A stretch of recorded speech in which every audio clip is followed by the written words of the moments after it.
아이고, 찬양과 기도 감사합니다. 처음 듣는 곡인데 너무 좋습니다.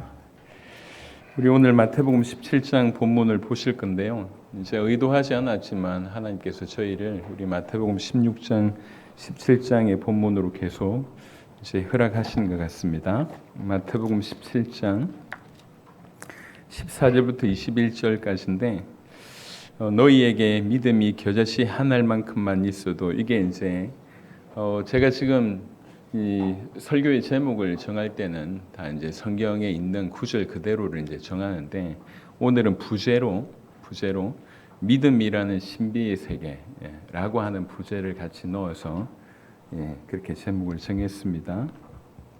17장 14절부터 21절에 그들이 무리에게 이르매 한 사람이 예수께 와서 꿇어 엎드려 이르되 주여 내 아들을 불쌍히 여기소서 그가 간질로 심히 고생하여 자주 불에도 넘어지며 물에도 넘어지는지라 내가 주의 제자들에게 데리고 왔으나 능히 고치지 못하더이다. 예수께서 대답하여 이르시되 믿음이 없고 패역한 세대여 내가 얼마나 너희와 함께 있으며 얼마나 너희에게 참으리요 그를 이리로 데려오라 하시니라.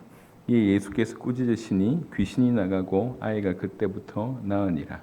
이때의 제자들이 조용히 예수께 나와 이르되 우리는 어찌하여 쫓아내지 못하였나이까. 이르시되 너희 믿음이 작은 까닭이니라. 진실로 너희에게 이르노니 만일 너희에게 믿음이 겨자씨 한 알만큼만 있어도 이 산을 명하여 여기서 저기로 옮겨지라 하면 옮겨질 것이요 또 너희가 못할 것이 없으리라. 아멘. 우리는 하나님을 믿습니다. 성부 하나님, 성자 예수님, 성령 하나님을 믿습니다. 그리고 그분이 우리를 구원하셨다고 믿습니다. 우리는 죄인이었습니다. 그 죄 때문에 받을 수밖에 없는 영원한 죽음, 지옥 심판이 우리 가운데 기다려 있었던 존재들이었습니다. 우리는 사단에게 노예였고 종이었고 심지어 자녀였습니다. 그리고 하나님을 떠났고 죽어 있었고 원수된 상태였습니다. 이미 죽었고 앞으로 죽을 것이고 영원히 죽을 수밖에 없는 그런 존재였습니다. 우리는 이 상태가 얼마나 심각한지 비참한지 잘 모릅니다. 그런데 우리를 건져내시기 위해서 치르신 값은 하나님 자신이셨습니다. 아버지 하나님의 독생자이신 예수님이 이 땅에 오셔서 자기의 죽음으로 자기의 피로 우리를 건져내셨습니다. 그만큼 우리를 사랑하시고 우리는 그만큼 그분에게 가치 있는 그런 존재였기 때문에 그렇습니다. 그래서 주님의 은혜로 모든 길을 여시고 그리고 성령께서 역사하심으로 말미암아 그것이 믿어짐으로 인해서 지금 우리는 구원받아 이 자리에 있습니다. 물론 대부분이 그렇습니다. 교회 안에 있지만 이게 교회 안에 있기 때문에 안전하다 생각하시면 안 되고 개개인이 제가 조금 전에 언급했던 이 모든 부분에 믿음으로 고백할 때, 믿음으로 반응할 때 우리는 누구든지 구원받는 일들이 벌어집니다. 참으로 구원받은 여러분들에게 오늘 또 그 다음에 대한 얘기를 좀 드리고 싶은 것입니다. 믿음으로 구원을 받았습니다. 믿음이 없습니까? 믿음이 있어요. 근데 믿음이 있는데도 불구하고 오늘 이 제자들에게 뭐라고 얘기하고 있냐면 믿음이 작은 까닭이다라고 얘기를 하고 있습니다. 여러분 이거는 보통 사람들은 이제 내가 구원받았으니까 이제 천국 갈 티켓을 얻었으니까 그리고 이제 안심하면서 살아가고 있습니다. 여러분 이건 굉장히 큰 착각입니다. 내가 천국행 티켓을 얻었기 때문에 지금 내 마음대로 살아간다라고 얘기할 때 그런 마음을 가지고 있는 것 자체가 제대로 하나님을 만난 사람이 못 됩니다. 예수님을 진실로 만났다고 하면 그의 죽음으로 내가 그분을 만났고 지금 그분이 내 안에서 나의 주인으로 계시고 내가 그분을 주인으로 모시기로 결단하여서 그런 삶이 시작됐다고 하면 난 이제 천국 가니까 나 혼자 살아야지 내 마음껏 살아야지 내가 내 주인으로 내 인생의 주인으로 살아야지 라고 하는 생각이 애초에 들지를 않습니다. 그럴 수가 없어요. 적지 않는 교인들 아니면 한때 예수님에 대해서 들었거나 어떤 경험이 있는 사람들이 그래도 나는 예수님 아니까 그래도 하나님 계신지 내 믿으니까 라고 얘기하면서 그것이 마치 천국 가는 이미 구원받은 것으로 착각하고 있는데 그렇지 않습니다. 하나님에 대한 지식을 가지고 있다고 해서 구원받은 게 아니에요. 구원은 엄밀하게 얘기하면 관계입니다. 인격적인 관계입니다. 내가 진실로 하나님을 만나서 생명이 주어지고 그리고 그 하나님과 동행하는 것이 구원받은 삶이라고 볼 수가 있습니다.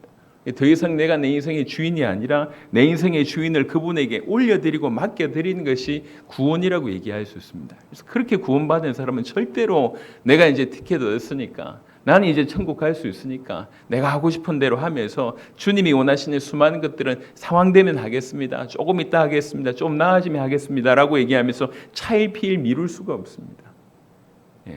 그럴 수가 없습니다.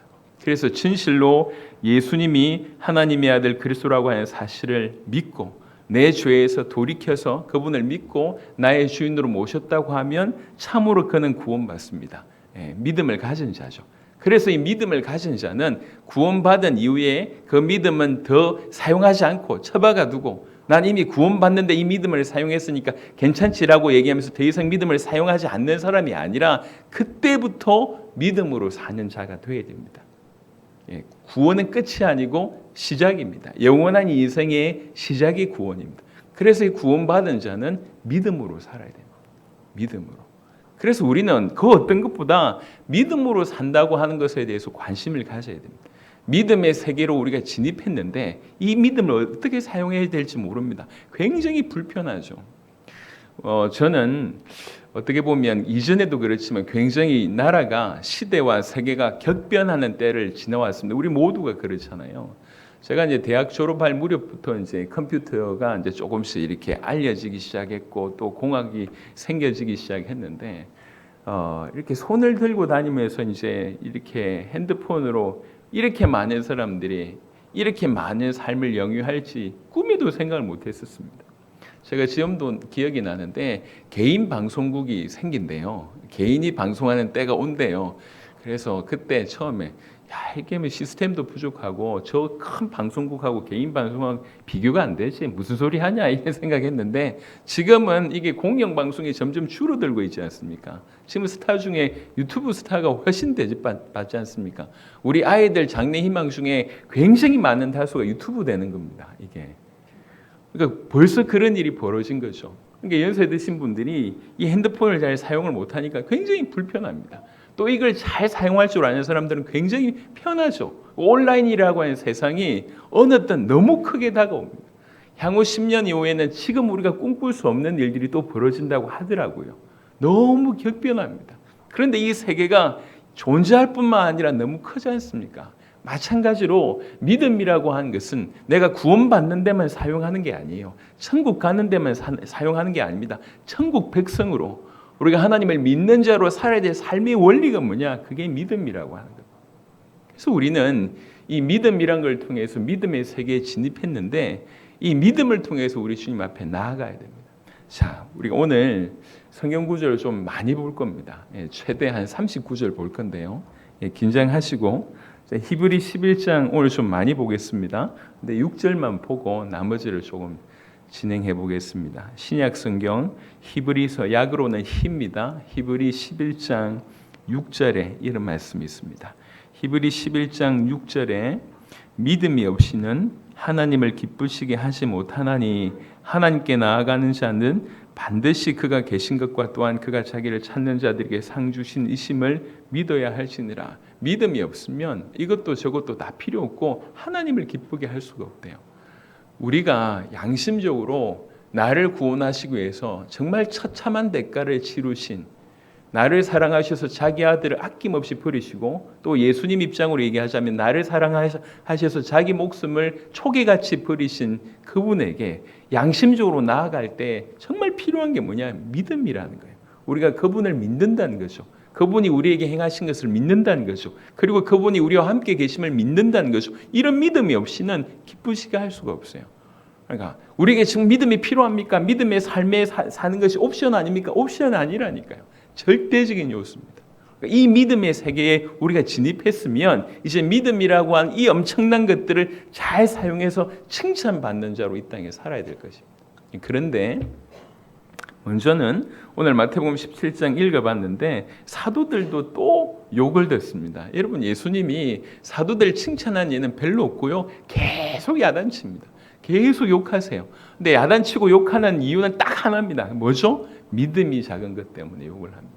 그래서 예수님이 믿음이 작다라고 하는 표현을 몇 번 하셨어요. 우리가 그걸 좀 살펴보면서 우리를 좀 점검해 봤으면 좋겠고, 내가 믿음으로 사는 건지 안 사는 건지를 한번 좀 점검을 해봤으면 좋겠다 싶습니다. 우선은 마태복음부터 보겠습니다.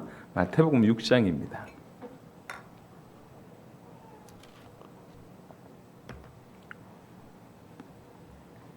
마태복음 6장 30절, 31절 보겠습니다. 마태복음 6장 30절. 오늘 있다가 내일 아궁이에 던져지는 들풀도 하나님이 이렇게 입히시거든 하물며 너희일까 보냐. 믿음이 작은 자들아. 믿음이 작은 자들아 라고 얘기하면서 요 얘기를 했어요. 이 말을 들은 제자들 아무 잘못이 없어요. 뭐 특별히 잘못한 게 없습니다. 예수님의 요지는 뭐냐면 뭘 먹을까, 뭘 마실까, 뭘 입을까 염려하지 마라. 왜 그거 염려하고 있냐? 왜 염려하지 말아야 됩니까? 너희 아버지가 하나님이다. 너희 아버지가 하나님이다. 너희에게 이 모든 것이 있어야 될 줄 안다. 그러니 그거 염려하지 마라. 오히려 그거 염려할 시간에 그 마음을 하나님 나라와 하나님의 의를 위해서 어떻게 내 인생을 드릴까? 먼저 그 나라와 그 일을 구하는 데 니네 인생을 써야지. 그게 올바른 것이지. 뭐 먹을까, 뭐 입을까, 뭐 마실까 그 염려하지 마라. 그거 믿음 없는 거야 라고 얘기하는 거예요. 사실 전부 우리가 지금 이 상태 가운데 있지 않습니까? 우리 걱정하는 거, 염려하는 거, 수많은 걱정과 우리 염려가 우리를 둘러싸고 있는데 전부 뭡니까? 뭐 먹지? 뭐 마시지? 뭐 입지? 뭐 하지? 전부 생활에 가는 것입니다. 생활 염려에 다 사로잡혀 있습니다. 이게 믿음 없는 모습이래요. 이게 생활 때문에 염려하고 생활 때문에 고민하고 전부 먹을 거, 입을 거, 마실 거 우리 삶 때문에 고민하는 게 믿음 없는 거랍니다. 아니 이게 왜 믿음 없는 겁니까? 보통 정상적인 삶이 아닙니까? 맞습니다. 모든 사람들은 이렇게 삽니다. 하지만 간과하는 게 뭐냐면 그럼에도 불구하고 여전히 우리가 부족하고 결핍한 인생을 살아가고 있지만 만유의 창조주시며 모든 것의 모든 것 되신 분이 우리 아버지라고 하는 사실과 우리가 그분의 자녀라고 하는 사실과 더 중요한 것은 그분이 지금 우리와 함께 계시다고 하는 사실입니다. 이게 믿음이에요. 이거는 팩트입니다. 앞에 부족하고 필요하고 많은 것은 팩트입니다. 하지만 더 진실은 뭐냐면 하나님이 우리와 함께 계시다는 거예요. 이게 믿음이에요. 이 믿음을 빼면 우리는 여전히 이렇게 살아야 됩니다. 하나님이 살아계시지 않거나 우리가 구원받지 않거나 예수님이 하나님의 아들 그리스도가 아니라고 하면 이 팩트에 우리는 짓눌려 살 수밖에 없습니다. 근데 성경은 뭐라고 얘기하냐면 이게 거짓이라고 얘기하지 않습니다. 이게 흑우라고 얘기하지 않습니다. 이게 맞다고 얘기합니다. 충분히 그럴 수밖에 없다고 얘기합니다. 그런데 믿음 가지라고 얘기합니다. 이 모든 것의 주권자이신 주님이 우리 하나님이신 것을 우리가 그분에게 그분의 피값으로 말미암아 건진받고 구원받았다고 하는 사실을 우리가 하나님의 자녀라고 하는 사실 그분이 우리와 함께 계시다고 하는 사실 믿으라는 거죠. 믿는다고 하면 어떻게 되느냐? 염려하지 않는다는 거예요. 믿으면 요거 염려하는 시간에 오히려 그 나라와 그 일을 구하는 그런 자로 산다는 거예요. 그래서 우리가 이 믿음이 없다고 하면 구원받았음에도 불구하고 이 믿음이 없으면 전부 여기에 사로잡힌다는 거예요. 항상 뭐 먹지? 뭐 마시지? 뭐 입지? 뭐 하지? 어떻게 해결될 수 있을까? 이러고 앉아 있습니다. 여러분 우리가 적지 않은 세월을 보내왔지 않습니까? 이 땅에서. 그래도 이 자리에 앉아 계신 분들은 대부분 어른들이시니까 수십 년째 이 지구라고 하는 땅덩이에서 살아보셨지 않습니까? 죽으셨습니까? 안 죽으셨잖아요. 그 수많은 어려움들 여전히 통과하고 우리는 지금 이 자리에 앉아 있습니다. 지내놓고 보면 하나님이 다 우리 인생을 기가 막히게 보호하셨다고 하는 것을 우리가 사실은 고백하지 않습니까? 진짜 우리는 믿음으로 구원받은 이후에 믿음이라는 것을 가지고 사용해야 됩니다. 그렇지 않으면 여전히 이 염려에 안 해도 될 염려에 사로잡혀 있습니다. 이렇게 되면 죽겠지. 여러분 사람의 마음이 참 그렇게 간사해요. 조금만 배가 아파도 암이 아닌가? 아니라니까. 조금만 머리 뇌출혈이 아닌가? 아니라니까. 조금만 건망증이 와도 이건 뇌출혈 증세라고 하는데 아니라니까요. 전부 오만 안 해도 될 염려에 사로잡혀가지고. 마태복음 8장을 보겠습니다. 8장 23절부터 보겠습니다. 마태복음 8장 23절 배에 오르심에 제자들이 따랐더니 바다에 큰 노을이 일어나 배가 물결에 덮이게 되었을 때, 여러분 이건 굉장히 심플하게 얘기하지만 배를 탔는데 파도가 높아요. 이건 안 경험해 보신 분들은 잘 몰라요. 우리 지난번에 우리 장로님들하고 몇몇 분 오랜만에 몇 년 만에 바다에 이제 물고기 잡으러 가는데 마침 이게 파고가 높았어요. 뭐 죄송합니다. 속된 표현을 하겠습니다. 죄송합니다. 낚시고 나발이고 다 토하고 이게 뭐 이렇게 낚시하러 가는데 너무 노을이 높으니까 제가 그 데미지가 너무 컸어요. 그래도 2년에 한 번쯤은 배를 타러 가는데 지금 생각이 안 나. 배 타고 가고 싶은 생각이 안 나. 너무 힘이 들어서. 근데 노을이 일어서 배를 덮을 정도면 이건 심각한 겁니다. 안 경험해 보신 분들은 몰라요. 죽을 위기입니다. 상황이 그래요. 상황 자체가 죽을 위기고 상황 자체가 그런 죽을 상황입니다. 그런데 그때에 예수님이 주무시고 계시대요. 그 제자들이 나와 깨우며 이르되 주여 구원하소서 우리가 죽겠나이다 라고 얘기합니다. 예수께서 이르시되 어찌하여 무서워하느냐 믿음이 작은 자들아 이렇게 얘기합니다. 여러분 이 말 들었을 때 제자들은요 억울합니다. 이게 무슨 소리지? 당연히 무서워해야지.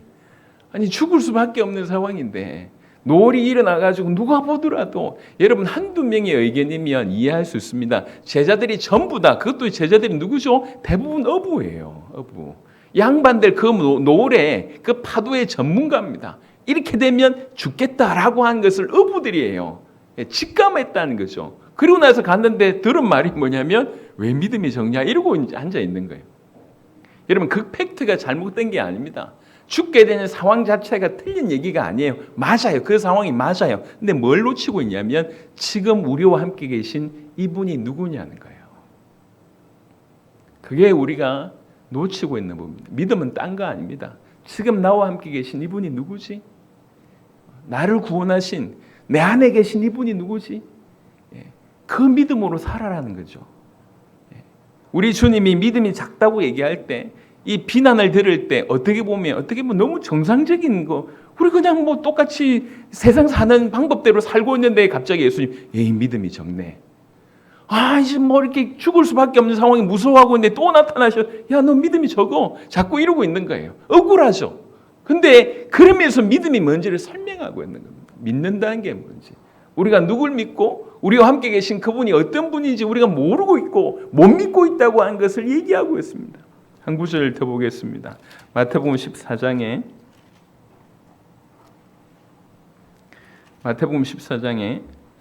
한밤중에 배를 타고 가고 있는데 갑자기 저기에서 예수님이 물 위로 걸어오시는 거예요. 얼마나 두렵겠습니까? 예수님이 막 걸어오세요. 예수님인 줄 알았습니다. 이때 베드로라고 하는 사람이 대단한 사람입니다. 주여 나도 좀 걷게 해주십시오 라고 얘기합니다. 얼마나 용기가 대단합니까? 믿음 아니면은 그렇게 요구할 수 없죠. 그러니까 와라 라고 얘기하니까 이 사람이 예수님 다음으로 인류사에 처음으로 물 위를 걸었잖아요. 여러분 저 중국 무술 물 위로 못 걷습니다. 그 다 거짓말이에요. CG입니다. CG. 근데 이 사람이 사실이에요. 베드로는 실제로 물 위를 몇 발자국 걸어갔어요. 그런데 파도가 심하게 치니까 파도 보는 순간 무서운 거예요. 그 순간 의심이 들기 시작합니다. 그 순간 빠져들기 시작합니다. 그 내용입니다. 마태복음 14장 28절부터 보면 베드로가 대답하여 이르되 주여 만일 주님이시거든 나를 명하사 물 위로 오라 하소서 하니 오라 하시니 베드로가 배에서 내려 물 위로 걸어서 예수께로 가되 바람을 보고 무서워 빠져가는지라 소리질러 이르되 주여 나를 구원하소서 하니 31절입니다. 예수께서 즉시 손을 내밀어 그를 붙잡으시며 이르시되 믿음이 작은 자여 왜 의심하느냐 이렇게 얘기합니다. 여러분 이거는 기적을 경험한 자였습니다. 그리고 믿음으로 도전을 했습니다. 그리고 그 길을 걸어가는 중에 있었습니다. 믿음이 없었던 것도 아니고 기적을 경험 안 한 것도 아니에요. 믿음으로 도전했고 기적을 경험했어요. 누구보다도 기적을 경험했습니다. 그리고 그 길을 가는 중에 아주 잠깐 의심한 거예요. 그걸 뭐라고 얘기하냐? 믿음이 작은 자예요. 이렇게 얘기합니다. 우리 인생에도 얼마든지 그럴 수가 있습니다. 우리가 주님 다시 오실 길을 바라보고 오직 예수님만 전 인류를 구원할 수 있는 유일한 구원자가 되시는 오직 그리스도시다, 하나님의 아들이시다, 이 복음이라고 하면 전 세계를 살릴 수 있겠다라고 믿음의 걸음을 우리가 다 같이 걸어가고 있지 않습니까? 걸어가는 중에 그럴 수 있어요. 기적을 안 본 것도 아니고 믿음의 도전을 안 한 것도 아니에요. 근데 그 길을 걸어가는 중에 뭔가 모르게 아주 잠깐 충분히 의심할 수 있는 상황이 펼쳐지면서 의심하게 됩니다. 그 순간 무너지죠. 그걸 보고 뭐라고 얘기합니까? 믿음이 작은 자야. 우리 주님 그렇게 말씀하십니다. 그래도 대단한 사람 아닙니까?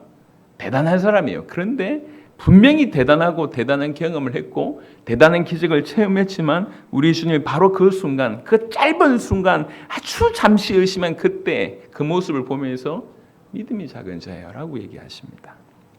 마가복음 16장을 보겠습니다. 마태복음 17장 오늘 본문을 풀고 마가복음으로 넘어가겠습니다. 마태복음 17장 오늘 읽었던 본문에 보면 17절에 귀신 들려서 이제 간질이 있는 아이를 부모님이 데려왔는데 못 고치는 거예요. 그 못 고치는 모습을 보고 17절에 믿음이 없고 패역한 세대여 내가 얼마나 너희와 함께 있으며 얼마나 너희에게 참으리요 이렇게 얘기합니다. 그리고 20절에 너희 믿음이 작은 까닭이라 못 고쳤답니다. 여러분 이것도 사실 억울하지. 예. 아니 못 고치면 못 고쳤지 나보고 믿음 작대요. 그래놓고 보면 한편으로는 어떻게 보면 억울할 수 있는데 예수님의 입장에서는 어떤 거냐면 이 믿음이라는 게 너무 크다는 거지. 이 믿음을 사용했을 때 니네 인생 자체가 지금 이 정도가 아니라 너무 놀랍게 펼쳐질 수 있는데 왜 그걸 사용 못하니? 요 얘기예요. 부모님이 정말 간절한 마음으로 공부를 얘기하잖아요. 우리 자녀들이 여전히 그 공부를 못 알아듣습니다. 뭐 공부를 잘하면 무조건 최고다 그건 아닙니다. 하지만 어느 정도의 어떤 유익에 대해서 펼쳐질 수 있는 장을 어떻게든 부모가 주고 싶어서 그렇잖아요. 공부뿐만 아니라 다른 것도 자세도 마찬가지입니다. 그러니까 먼저 아는 자가 예를 들면 경제의 어떤 눈이 열린 사람이 이거 조금만 하면 볼 수 있을 것 같은데 이런 거잖아요. 암만 얘기해도 못 알아들어. 조금만 준비하면 펼쳐낼 수 있는 부분들이 너무 많은데 그게 없는 거예요. 안타까운 거지. 예수님의 입장은 지금 쫓아가면서 땡! 땡! 땡! 너 틀렸어. 이것도 아니야. 그런 수준이 아닙니다. 너 탈락. 너 아니야. 너 땡!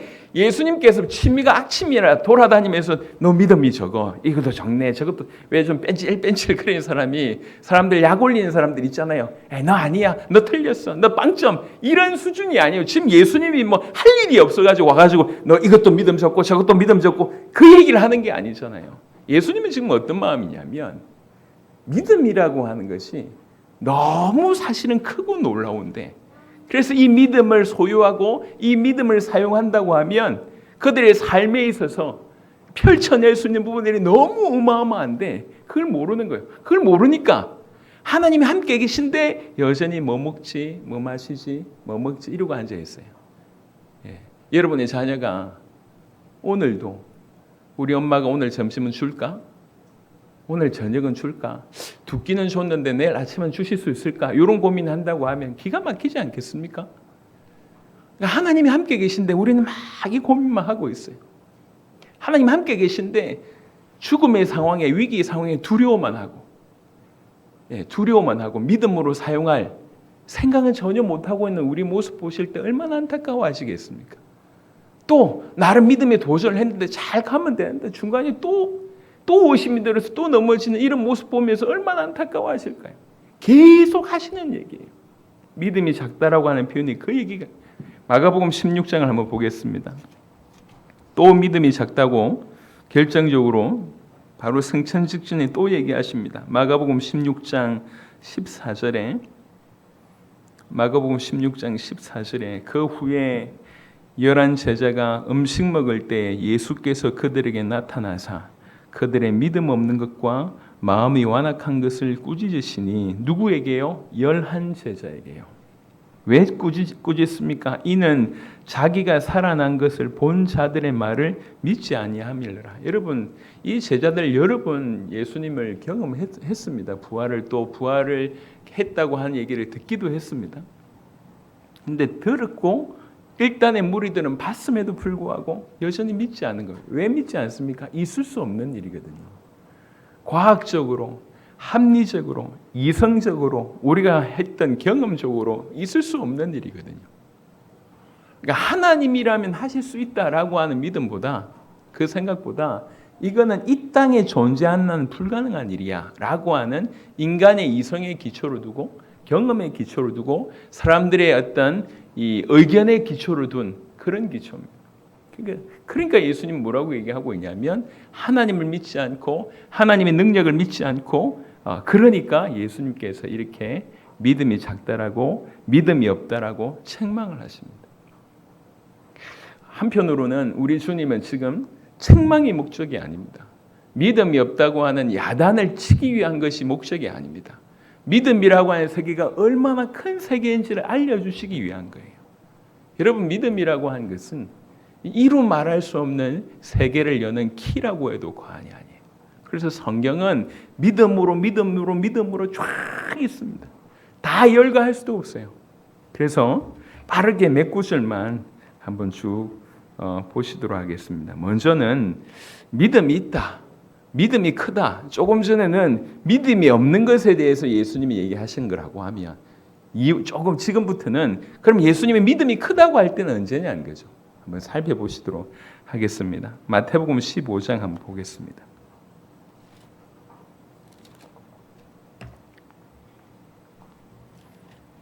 마태복음 15장.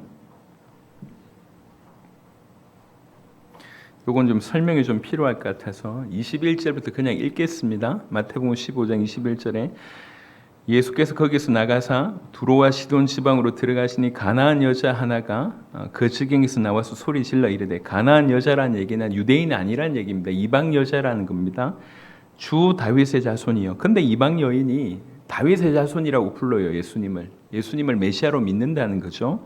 나를 불쌍히 여기소서, 내 딸이 흉악하게 귀신 들렸나이다. 딸이 귀신 들렸기 때문에 그 어머니가 찾아와서 지금 기도하고 지금 요구하는 장면입니다. 예수는 한 말씀도 대답하지 아니하시니, 이렇게 간청하는데도 대답을 안 해요. 제자들이 와서 청하여 말하되, 그 여자가 우리 뒤에서 소리를 지르니 그를 보내소서. 얼마나 열정적으로 그 여자가 간구했는지를 알게 됩니다. 예수께서 대답하여 이르시되, 나는 이스라엘 집에 잃어버린 양 외에는 다른 데로 보내심을 받지 아니하였노라 하시니, 일부러 이렇게 얘기하십니다. 난 이스라엘 사람들을 살려야 되는데 요 얘기하시는 거예요. 그러니까 여자가 와서 예수께 절하며 이르되, 주여 저를 도우소서. 대답하여 이르시되, 자녀의 떡을 취하여 개들에게 던짐이 마땅하지 아니하니라. 야, 떡이 있는데 원래 자녀에게 줄 떡이야. 그 떡을 떼가지고 개한테 주는 사람이 어디 있어? 근데 요즘은 그렇게 하잖아요. 요즘에는 그제 다큐멘터리를 하나 봤는데, 그 미국 사람들한테 전도하는데, 당신 개가 빠졌고 당신 이웃이 빠졌어. 누구 건질래? 라고 얘기하니까 3명 다 개를 건지겠대요. 그렇게 얘기하더라. 아니 그래도 이웃인데, 나는 개를 더 사랑해요.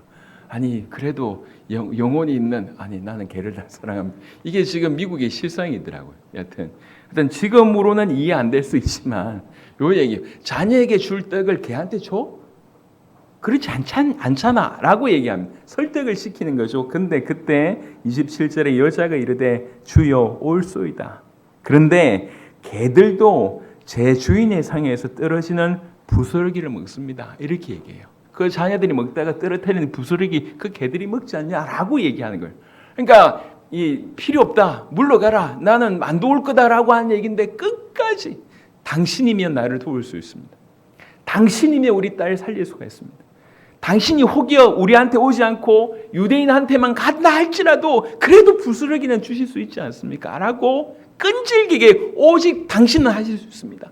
당신이 허락하시면 가능합니다. 라고 하는 믿음으로 간구한 겁니다. 28절에 이에 예수께서 대답하여 이르시되, 여자여 네 믿음이 크도다. 네 소원대로 되리라 하시니 그때로부터 그의 딸이 나으니라. 여러분, 믿음이 크다는 것이 우리가 못 이룰 그런 지경이 아님을 이걸 통해서 볼 수 있지 않습니까? 그러니까 수련을 많이 하고 경지가 높고 내공이 높아서 어마어마한 그게 아니에요. 지금 가나안 여자는 수련 경지 이런 사람 아니지 않습니까? 저분이라고 하면 저분이 메시아가 맞기 때문에 저분이 허락하신다면 이래가지고 포기하고 심지어 그분이 안 들어준다고 한데도 불구하고 끝까지 가서 여러분 믿음이 크다고 하는 것이 요 얘기예요. 대단한 얘기가 아닙니다. 어떻게 보면 우리도 얼마든지 할 수 있는 부분입니다. 정말 그분을 신뢰한다고 하면 그분의 능력을 신뢰한다고 하면 그분이 허락만 하시면 된다고 한다는 그 믿음이 있다고 하면 얼마든지 그 믿음이 크다는 얘기가 대단한 얘기가 아닙니다. 어떤 면에서는 가나안 여자가 이 가나안 여자라고 얘기할 때 이 양반이 신학 공부를 했으면 얼마나 했겠으며 예배를 드렸으면 얼마나 했겠습니까? 우리보다 훨씬 못할 거 아니에요. 모든 조건에. 근데 예수님에게 이런 칭찬을 들었습니다. 마가복음 5장을 한번 보겠습니다. 마가복음 5장에 또 칭찬 듣는 분이 나오는데요. 마가복음 5장 34절입니다. 마가복음 5장 34절에 예수께서 이르시되 딸아 네 믿음이 너를 구원하였으니 평안히 가라. 내 병에서 놓여 건강할지어다. 네 믿음이 너를 구원하였다고 얘기하면서 그의 믿음을 인정해 줍니다. 누굽니까? 혈루증 걸린 여인이에요. 그때 당시에 혈루증은 굉장히 심각한 병입니다. 그리고 그냥 병이 약간 약해서 온 게 아니고 이 병으로 모든 것을 다 해봤는데도 안 되는 그런 시경입니다. 그런데 이 사람은 와서 뭐라고 얘기하고 있냐면 그 이전에 보시면 28절입니다. 마가복음 5장 28절입니다.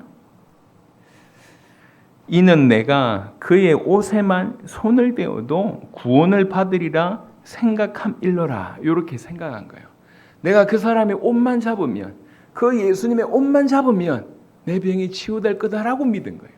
그래서 와서 예수님 뒤에서 조용히 예수님의 옷을 잡은 거예요. 그 순간 자기 병이 나은 겁니다. 그리고 나서 예수님께서 자기에게서 그 능력이 빠져나간 줄 알고 그 많은 사람들이 예수님을 타치한 사람이 없냐? 많습니다.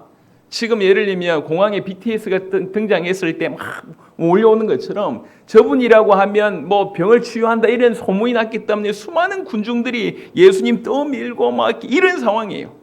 예수님을 만지거나 터치하는 사람들 많습니다. 하지만 내가 저 옷에 손만 대도 낫겠다라고 하는 믿음으로 다한 사람은 없다는 거예요. 이 차이입니다.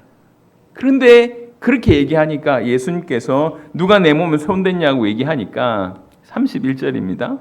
제자들이 여짜오되 무리가 에워서 미는 것을 보시며 지금 상황이 이렇습니다. 아니 예수님 무슨 말 하십니까? 지금 무리가 이렇게 에워서 미는데 누가 내 몸에 손댔냐? 그건 무슨 말입니까? 지금 아수라장인데 라고 얘기할 때 예수님께서는 그 얘기가 아닌 거죠. 그 말을 누가 알아듣느냐? 혈루증 여인이 알아듣는 거. 그리고 와서 자복을 합니다. 근데 그 자복한 그때 예수님 얘기합니다. 네 믿음이 너를 구원했다. 네 믿음이 크다는 거예요. 여러분 믿음이 크다고 하는 것이 대단한 얘기가 아닙니다. 그분이 누군지 알고 믿으며 그분이 허락하시면 된다라고 믿는 겁니다. 이런 순간에 또 칭찬받는 모습이 또 등장하는데 마가복음 10장입니다. 마가복음 10장에 52절에 보시겠습니다. 마가복음 10장 52절에 예수께서 이르시되 가라 네 믿음이 너를 구원하였느니라 하시니 그가 곧 보게 되어 예수를 길에서 따르니라. 누구 얘기입니까? 맹인 거지 바디메오라고 하는 사람이에요. 소경입니다. 거지입니다. 그런데 들었어요. 예수님에 관해서. 예수님이라고 하는 사람을 통해서 수많은 사람들이 병이 낫더라. 고쳐주시더라. 그분이 병을 고쳐주시는 거 보니까 성경에 예언된 바로 그 메시아 같다. 다윗의 자손 같다. 다윗의 자손 같다라고 한 얘기를 들었을 때 이 마음에 그분이 메시아다라고 믿겨지는 거예요. 그런 중에 소경이니까 찾아갈 수 없죠. 마치 예수님이 지나간다는 소리를 들은 거예요. 막 사람들하고 같이 지나갑니다. 방법이 없지 않습니까? 그러니까 크게 소리를 지르는 겁니다. 다윗의 자손 예수여 나를 불쌍히 여기소서. 얼만큼 소리를 질렀는지 주변의 사람들이 다 시끄러워가지고 야 제발 좀 조용해 라고 외치는데도 불구하고 멈추지 않고 계속 얘기합니다. 그 무리가 많지 않습니까? 예수님 귀에 들려줘야 될 거 아니에요. 그러니까 목이 터져라 외칩니다. 다윗의 자손 예수여 나를 불쌍히 여기소서. 그때 예수님께서 돌이켜서 부릅니다. 그러니까 맹인이 기뻐가지고 겉옷을 내버리고 뛰어서 일어나서 예수께 나옵니다. 뭐 하기를 원하느냐라고 얘기하니까 보기를 원합니다. 이때 하신 말씀이에요. 네 믿음이 너를 구원하였다. 예수님이 인정하신 믿음입니다. 예, 믿음이 큰 자죠. 오늘 우리가 마태복음 17장을 읽었습니다. 마태복음 17장 20절에 한번 보겠습니다. 정말 믿음이 있다고 하면 마태복음 17장 오늘 읽었던 본문의 20절에 진실로 너희에게 이르노니 만일 너희에게 믿음이 겨자씨 하나만큼만 있어도 이 산을 명하여 여기서 저기로 옮겨지라 하면 옮겨질 것이요 정말 믿음이 있다면 이런 일이 벌어질 것이다. 또 너희가 못할 것이 없을 것이다. 이렇게 얘기합니다. 믿음이 한 알이라도 있다면, 조금이라도 크다면, 지금보다 조금이라도 크다면 이런 일이 벌어질 거라는 얘기예요. 비슷한 얘기가 몇 구절 있어서 같이 보겠습니다. 누가복음 17장을 보겠습니다.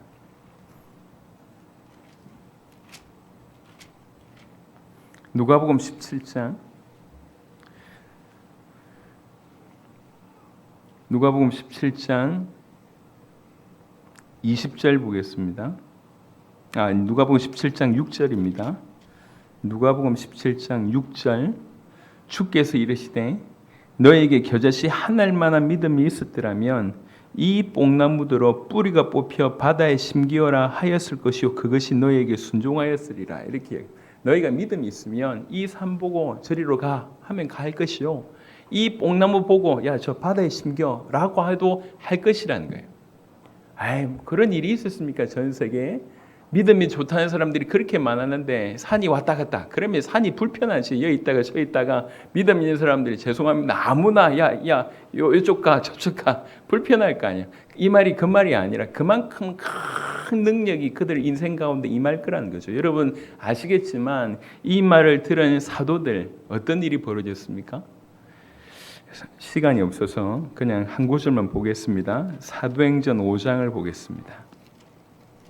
이 말씀을 예수님께 그렇게 믿음이 없다고 욕들었던 베드로가 그리고 사도들이 어떤 일이 벌어지냐면 사도행전 5장입니다. 5장 12절부터 보겠습니다. 사도행전 5장 12절 사도들의 손을 통하여 민간의 표적과 기사가 많이 일어나며 믿는 사람이 다 마음을 같이하여 솔로몬 행각에 모이고 그 나무신 감히 그들과 상종하는 사람이 없으나 백성이 칭송하더라. 믿고 주께로 나온 자가 더 많으니 남녀의 큰 무리더라. 심지어 병든 사람을 메고 거리에 나가 침대와 요 위에 누이고 베드로가 지날 때 혹 그의 그림자라도 누구에게 덮일까 바라고. 그림자가 지나가도 낫는다는 거예요. 지금 예루살렘 부근에 수많은 사람들도 모여 병든 사람과 더러운 귀신에게서 괴로움 받는 사람을 데리고 와서 다 나음을 얻으니라. 여러분 이 산이 저 산 빠지는 것보다 훨씬 큰 일입니다. 치유가 일어나고 생명이 살아나고 여러분 아시겠지만 사도행전 9장쯤에 가면 베드로를 통해서 무슨 일이 벌어집니까? 죽은 자가 사는 일이 벌어져요. 사도행전에 또 14장 같은 데 보면 바울에게도 또 그런 일이 벌어집니다. 실제로 믿음이 주어졌을 때 그 믿음으로 살아냈을 때 이런 일이 벌어지는 겁니다. 그러니까 예수님이 생각할 때 쟤네들이 믿음을 사용하면 정말 엄청난 인생을 살 건데 왜 나를 믿는다고 하면서도 여전히 먹고 마시는데 여전히 관계의 어떤 활동 가운데 아니면 여러 가지 가운데 여전히 사로잡혀 있을까? 왜 믿음에 도전을 했다가 저렇게 중간에 자꾸 의심을 할까? 왜 무서운 어떤 그런 상황에 직면해 있는데도 불구하고 나를 찾지 않을까? 믿음을 사용하지 않을까? 안타까운 거예요. 믿음이 있다고 하면 그 믿음이 대단한 것도 아니고 아주 수준 높은 사람이 최고의 경지가 이런 사람이 믿음 큰 게 아니라 믿음 크다고 하는 사람들은 한결같이 저 밑바닥 인생들이었습니다. 가나안 여인, 혈루증 걸린 여인, 그리고 거지 맹인 바디메오 이런 사람들이었습니다. 대단한 훈련, 대단한 신학 있는 사람들이 아니었어요. 그냥 순수하게 하나님 살아계시다. 예수님이 하나님의 아들 그리스도시다. 그분이 나를 너무 사랑하셔서 당신의 목숨값으로 나를 건지셨고 그리고 그 하나님께서 지금 나와 함께 계시다. 내 인생을 사용하고 계시다. 그분이라면 얼마든지 전지전능하신 그분이라고 하면 또 그분의 뜻이라고 하면 얼마든지 라고 믿음을 가지고 모든 영역에서 사용하는 겁니다. 먹고 입고 사는 모든 영역까지 두려운 환경 가운데 믿음의 길을 가는 가운데 모든 영역이. 그래서 성경에는 믿음으로 말미암아 우리가 의를 얻고 믿음으로 말미암아 구원을 받고 믿음으로 말미암아 하나님의 아들이 되고 믿음으로 말미암아 성령을 받고 라고 하는 얘기들이 너무 풍성합니다. 풍성합니다. 그 중에도 히브리 11장을 보시도록 하겠습니다. 믿음의 세계, 그 신비한 믿음의 세계를 조금 표현할 수 있는 부분이 이 부분입니다. 여러분, 이 세계로서의 이 믿음의 세계에 저와 여러분들 하나님 초청하셨습니다. 이 세계의 존재 방식대로 믿음으로 살게 되기를 바랍니다. 히브리 11장 5절에 믿음으로 에녹은 죽음을 보지 않고 옮겨졌으며 믿음이라고 하는 어떤 것들이 얼마나 놀라운지를 히브리 11장 전체로 얘기합니다. 11장 1절에 믿음은 바라는 것들의 실상이요 보이지 않는 것들의 증거니 여러분 믿음이라고 한 것이 여러분 이 땅에 실제 그러니까 물질의 세계가 존재한다고 하면 분명히 눈에 보이지 않는 영적인 세계가 존재합니다. 그걸 잇는 역할을 뭐가 하냐? 믿음이 한다는 거예요. 믿음이. 이 믿음이 그 영의 세계를 들어가는 관문이라고 얘기할 수 있고요. 이걸 통합하는 것입니다. 이 땅에 살지만 믿음이라고 하는 어떤 눈을 가지고 가면 달라집니다. 여러분 우리는 얼마든지 그런 걸 경험할 수 있습니다. 예컨대 여러분 살지만 귀에 요즘에 꽂고 다니는 아이들이 많잖아요. 운전할 때마다 불편해요. 빵빵해도 애가 안 돌아봐. 청소년들은 다 귀에 뭐 꽂고 다닌다고. 똑같이 걸어 다니는데 다른 세계에 존재하잖아요. 음악을 듣고 있거나 아니면 누구하고 통화하고 있거나 분명히 똑같이 사는데 두 개의 세계를 살고 있어요. 이해되십니까? 무슨 말인지? 이 땅의 물질의 세계를 살고 있지만 우리는 영적인 세계로 들어갈 수 있고 또 하나님이 존재하신다고 하는 살아계신다고 하는 그분이 그리스도라고 하는 사실 그분이 나를 건져내셨고 지금 나와 동행하고 계시다라고 하는 그 사실을 정말로 인지한다고 하면 그 영적인 세계를 가지고 오늘 이 땅의 물질의 세계에서 모든 부분을 넘어서는 그런 인생으로 살아갈 수 있다는 겁니다. 성경은 그렇게 쭉 얘기합니다. 히브리 11장 시간이 없어서 33절부터 보겠습니다. 우리 모두가 이랬으면 좋겠다는 마음으로 말씀합니다. 히브리 11장 33절은 그들은 믿음으로 나라들을 이기기도 하며 믿음의 강한 자, 믿음의 세계 속에 믿음을 활용한 자는 감히 한 명이 나라들을 이기기도 하며 여러분 제가 아놀드 목사님을 쿠바에서 만났을 때 제가 그 분한테 그런 얘기를 했습니다. 그 교단 때문에 너무 많이 힘들어했어요. 그래서 진실로 복음 가진 당신 한 명이 교단보다 크다. 당신 한 명이 쿠바보다 크다라고 제가 말씀을 전했습니다. 그리고 이분이 진실로 그걸 받았어요. 지금 웬만한 교단이 하지 못했던 일을 했습니다. 앞으로도 그럴 겁니다. 여러분 정말 믿음 가진 한 명이 나라들 이깁니다. 여러분 생각해 보세요. 지금 그때 그 유명했던 로마는 온데간데 없이 사라졌습니다. 하지만 그 로마의 치하 하에 인생을 들였던 그리고 쓸쓸히 단두대에서 자기 인생을 들였던 그 바울이라고 하는 사람이 남긴 글과 그 신앙은 지금도 우리에게 영향을 끼칩니다. 로마가 큽니까? 바울이 큽니까? 지금 비교가 안 돼요. 비교가 안 된다니까. 베드로가 큽니까? 그 시대가 큽니까? 베드로가 큽니다. 엄밀하게 얘기하면. 그러니까 믿음의 사람들이 믿음으로 나라들을 이기고 의를 행하기도 하며 약속을 받기도 하며 사자들의 입을 막기도 하며 불의 세력을 멸하기도 하며 칼날을 피하기도 하며 연약한 가운데서 강하게 되기도 하며 전쟁에 용감하게 되어 이방 사람들의 진을 물리치기도 하며 여자들은 자기의 죽은 자들을 부활로 받아들이기도 하며 무슨 말입니까? 남편들이 다 죽었어요. 예수 믿는 것 때문에. 그럼에도 불구하고 틀림없이 자기 남편이 부활할 것과 본인 또한 부활할 것을 믿기 때문에 그 정말 말도 안 되는 그 극심한 어려움 가운데도 믿음으로 넘어서는 거예요. 또 어떤 이들은 더 좋은 부활을 얻고자 심한 고문을 받되 구차히 풀려나기를 원하지 아니하였으며 우리도 알기에 신사참배 때문에 정말 중심 있는 분들이 그냥 옥중에서 돌아가셨잖아요. 얘기합니다. 야, 하나님 믿는 거 안다. 그냥 와서 이게 우상숭배 아니야 이거. 그냥 뭐 예의 아니냐? 절 한번 하면 되지. 뭘 그렇게 못한다고. 그거 안 하겠다고 옥중에서 죽은 거 아닙니까? 돌아가신 거 아닙니까? 또 어떤 이들은 조롱과 채찍질뿐 아니라 결박과 옥에 갇히는 시련도 받았으며 돌로 치는 것과 톱으로 켜는 것과 사람을 죽이는데 내가 예수님을 믿습니다라고 한 것 때문에 돌로 사형을 시키고 어떤 경우에는 톱으로 켜서 사람을 죽이고 시험과 칼로 죽임을 당하고 양과 염소의 가죽을 입고 유리하여 궁핍과 환난과 학대를 받았으니 뭐 때문에요? 믿음으로 이 모든 것을 넘어선다는 거죠. 그러면서 뭐라고 얘기합니까? 이런 사람은 세상이 감당하지 못하느니라. 여러분, 믿음을 사용하는 사람, 믿음의 세계에서 믿음을 사용하는 사람들은 세상이 감당할 수 없는 사람들입니다. 그럼 지금 우리가 뭔 얘기를 하고 있냐면 우리 믿음이 좀 작으니까 조금만 더 믿음을 드려보자 그런 얘기를 하는 게 아니에요. 지금 저는 여러분에게 뭔 얘기를 하고 있냐면 믿음이라고 하는 신비의 세계가 얼마나 큰지를 얘기하고 있습니다. 믿음이라고 하는 것이 얼마나 큰지, 믿음으로 살아갈 수 있는 세계가 얼마나 큰지, 믿음으로 살아갔을 때 우리 인생이 얼마나 바뀔 수 있을지 예수님께서 지금 그 얘기를 하고 있습니다. 그냥 우리 믿음 없는 것에 책망하는 것이 그분의 초점이 아니었어요.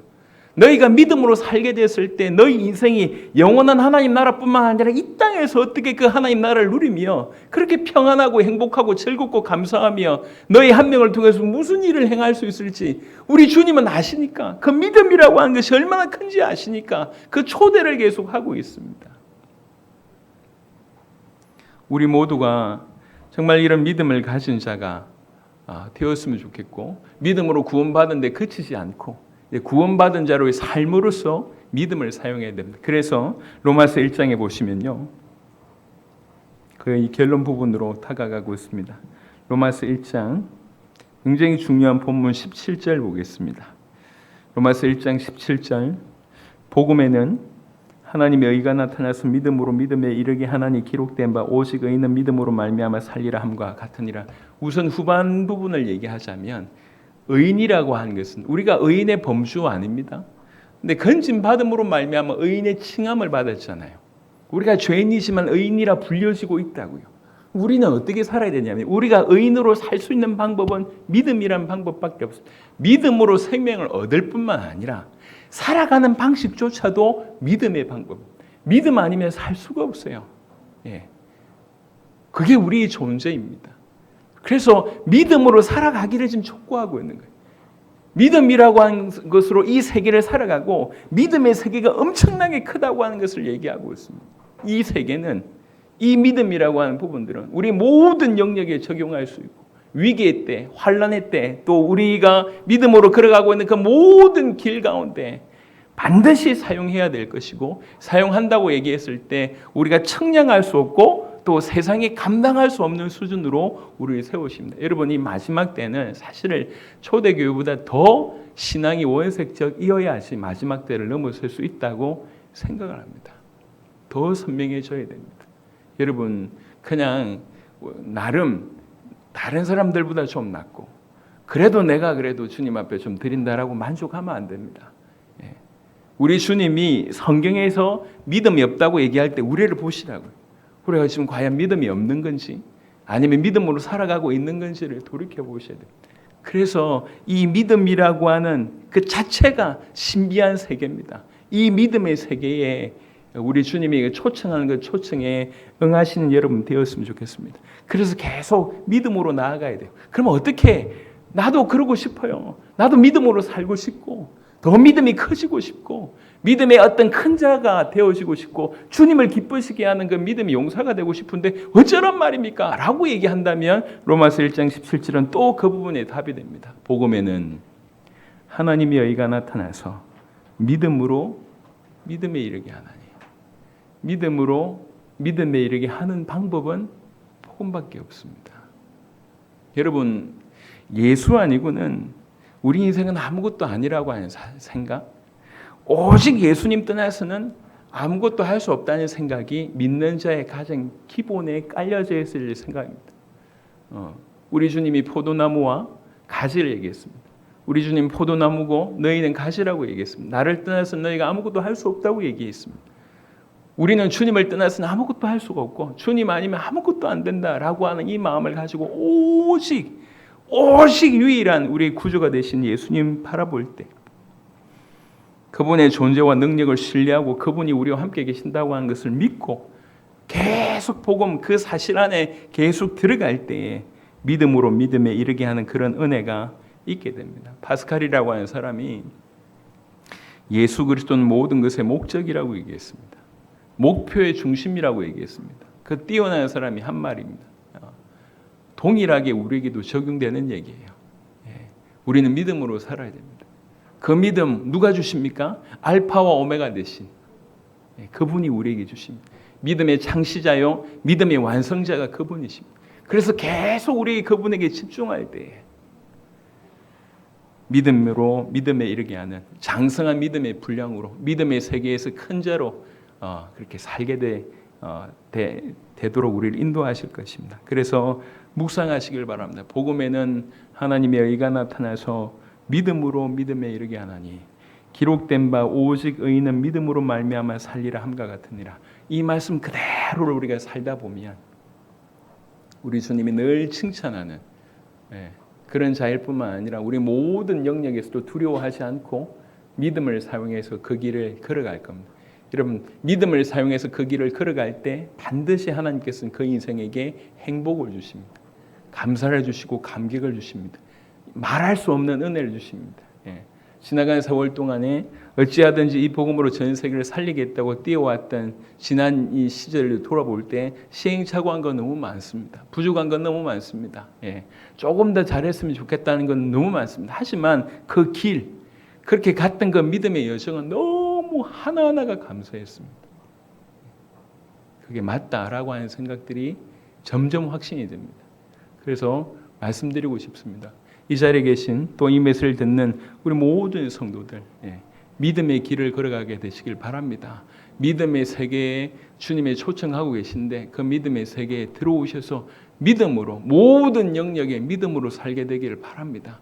믿음으로 우리 주님 앞에 칭찬 듣는 자가 되길 바랍니다. 믿음으로 성장하는 자 되길 바랍니다. 믿음의 큰 용장이 되길 바랍니다. 그 믿음은 오직 그리스도의 말씀으로, 그 믿음은 복음으로 말미암아 믿음으로 믿음에 이르게 한다고 하셨습니다. 계속 복음이 여러분들의 믿음을 성장시키고 믿음으로 말미암아 모든 영역에서 참 부유한 삶을 살게 되는 우리 귀중한 주의 백성들 되시기를 그리스도 예수 이름으로 축원합니다. 이 시간 같이 한번 기도하겠습니다. 하나님 주신 여러 가지 성경을 통해서 우리가 확인했습니다. 하나님께서 말씀을 주시는 줄 믿습니다. 주님 생각지 않고 했던 그 모든 영역에서 우리는 우리 믿음을 사용하지 않고 있었음을 고백합니다. 주님 진실로 우리 주님이 기뻐하시는 믿음이 큰 자가 되게 하옵소서. 계속 복음 안으로 들어감으로 복음이 우리를 믿음으로 이르게 하는 그런 은혜로 우리를 성장시켜 주옵소서. 그래서 믿음으로 전 열방을 건져내는 우리 모두가 되도록 하나님 역사하여 주옵소서. 주신 바 말씀 붙들고 우리 여러분 심령에 주신 하나님의 은혜 있으면 그 붙들고 우리 간절하게 한번 기도하도록 하겠습니다. 살아계신 주님 감사합니다. 이 시간에 기도할 수 있는 은혜 베푸심을 감사합니다. 주님 정말로 믿기를 원합니다. 주님 믿음에 이를 수 있도록 하나님 역사하여 주시옵소서. 복음에 완전히 사무친 바 되어서 이 복음으로 믿음에 이르게 하는 우리 모두가 될 수 있도록 하나님 역사해 주시기를 간절히 소원하고 나옵나이다. 이 마지막 때에 초대교회 성도들보다 더 선명하고 올바른 복음과 믿음이 요구되는 때입니다. 주님, 우리 모든 성도가 그런 자가 되게 하여 주시옵소서. 믿음이 작다고 책망받는 자가 되지 않게 하시고, 믿음이 크다고 칭찬 듣는 자가 되게 하시고, 믿음으로 말미암아 아버지 하나님의 너무나 놀라운 하나님이 초청하신 그 세계에 아버지 믿음을 사용하러 말미암아 모든 영역에 부유함을 얻을 수 있도록 하나님 역사해 주시기를 간절히 소원하고 남나이다. 아버지 하나님이여, 믿음이 용장이 되게 하소서. 믿음으로 말미암아 모든 영혼들을 살려내며 주의를 살려내며 우리 모든 부분이 행복해질 수 있도록 하나님 역사해 주시길 기도합니다. 지금 현재 우리가 보고 듣는 것이 믿음의 전부가 아님을 알고 아버지 믿음의 세계가 너무나 크다는 사실을 인지함으로 그 믿음의 세계에 믿음을 들고 떠벅떠벅 걸어갈 수 있도록 하나님 역사해 주시기를 기도합니다. 우리 모든 복음 각한 교회 성도들을 통해서 아버지 하나님의 전 세계 믿음이 생명될 수 있도록 하나님 역사하여 주시며 믿음의 용장들, 믿음의 용사들이 열방 가운데서 계속 일어나되 복음 가득한 교회를 통해서 주님 그 놀라운 일들을 주님이 이루어 주시기를 간절히 소원하고 남나이다. 영광을 홀로 우리 주님 받아 주시옵소서. 주님, 믿음이라고 하는 것이 참으로 놀라운 것입니다. 우리가 하나님을 믿으며 존재를 믿으며 능력을 믿으며 우리와 함께 계심을 진실로 믿고 우리 모든 삶의 영역에서 그 믿음으로 살아간다고 할 때에 너무나 많은 일들이, 너무나 많은 축복과 은혜와 그런 놀라운 역사들이 우리 가운데 일어나게 될 줄 믿습니다. 지금 삶과는 비교할 수 없는 엄청나고 놀라운 것들을 우리 주님이 준비하셨는 줄 믿습니다. 그리고 믿음으로 초청하는 줄 믿습니다. 하오니 종과 우리 모든 성도들이 이 믿음으로 이제 걸음을 걸을 수 있도록 그 준비하신 광활한 믿음의 세계에 믿음을 사용해서 한 걸음 한 걸음 걸어 나갈 수 있도록 역사하여 주옵소서. 주님, 우리가 믿음이 성장하기를 원합니다. 믿음으로 믿음에 이르기를 원합니다. 복음으로 말미암아 믿음으로 믿음에 이르는 성경 그대로의 성장하는 자들이 다 될 수 있도록 하나님 역사하여 주옵소서. 주님 오실 때가 가까웠습니다. 초대교회보다 더욱 선명하게 복음을 붙들고 믿음을 요구하는 시대인 줄 믿습니다. 그러니 지금부터 믿음으로 준비하여 그 마지막 때에 가장 요긴하고 귀중하게 쓰임받는 주님의 그릇들이 될 수 있도록 역사하여 주옵소서. 주신 말씀 땅에 떨어지지 아니하도록 축복하여 주옵소서. 감사를 드리옵고 우리 주 예수 그리스도의 이름으로 기도드렸습니다. 아멘. 감사합니다.